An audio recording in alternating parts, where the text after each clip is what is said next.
right, so I promised real topics of discussion for this vlog series, and since it's now December the 18th and haven't done that, I guess we can start today. So let's talk about weight loss. So I come from a family of plump individuals, you could say, without putting everybody's dirty laundry out in the open. We are a family that has struggled for years with weight loss. There are times where all of us would lose 15, 20 pounds, feel really good, be able to stick to whatever random diet, usually it was Weight Watchers we were on at that time, and then gain the weight back, myself included. So I really started having trouble with it when I went to college, which is when I think most people have trouble with it. And pretty much ever since I started my master's degree, which would have been 2009, I've had a very up and down relationship, figuratively and literally, with my weight.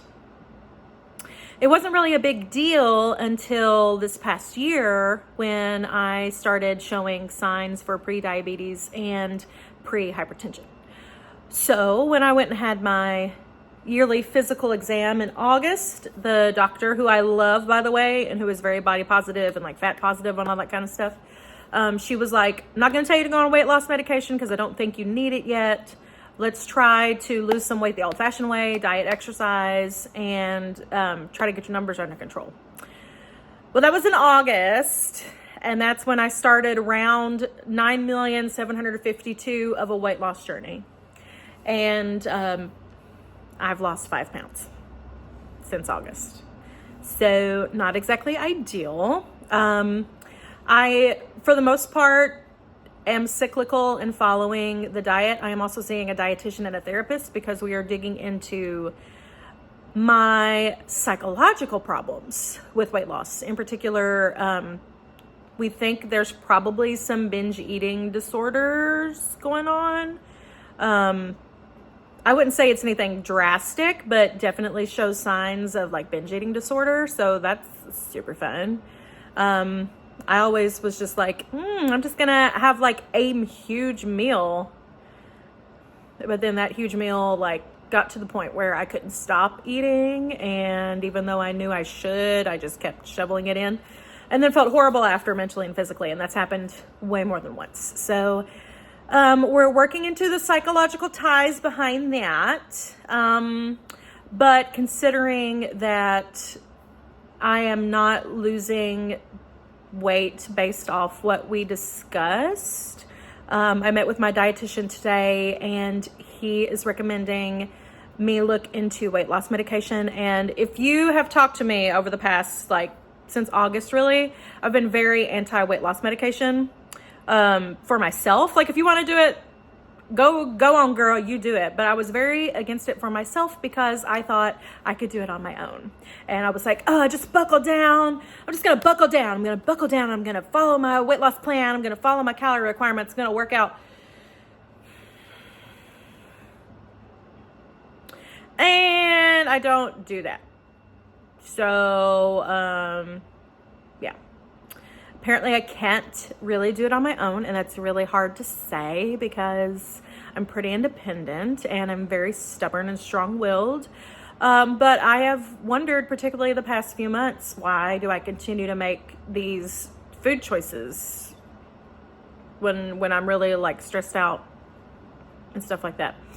So, because I probably do have a little binge eating disorder going on, and because there's some psychological stuff that's happening, that's preventing me from really following the plan that I know I need to follow, we're probably going to try some weight loss medication. I still don't, well, that's not true. I was going to say I still don't love it, but that's not actually true, because people I've talked to who are on the weight loss medication, including my mother, who's lost 16 pounds in about 2 months. The biggest thing they all say is that food noise just turns off. And for me, that seems like a super freeing feeling, especially now that I'm coming to terms with the fact that I need help. And it's not like I'm against medication. I take allergy pills every day for my allergies. I take Lexapro for anxiety and depression. Like, I need help with those things from medication, and I'm not against medication at all. I like medication. Medication's good. But I've been pretty adamant about not taking it for weight loss because I was like, I'm going to do this on my own. Blah, weight loss medicine, blah. Well, I don't think I can anymore. I think that I need help. Like, I need help with my anxiety, and like I need help with my allergies. So I'm going to be calling my doctor tomorrow and seeing what my options are. I do have insurance currently, which is nice. So we'll see what they offer. I very much do not want to take anything that's going to make me feel nauseous. I would rather lay down in the middle of Nicholasville Road at 5 p.m. than be nauseous. That's how bad my emetophobia is. So going to talk to my doctor about that. Possible weight loss options for me as far as medication goes. I will say this though, the thought of not having food always in my head seems weird and very welcoming. Like when my dietitian was like, yeah, normal people just eat and then feel full and then are able to go on about their day. Whereas with me, I'm like, when do I get a sweet treat? When do I get my next meal? What am I going to have to eat tomorrow? What am I going to have to eat later tonight? Am I going to have a snack tonight? Like, it's just constant food noise in my head. So not having that in my head would be amazing. Would be super great. And then also just digging into the nitty gritty of why do I have these emotional responses to food and where that comes from.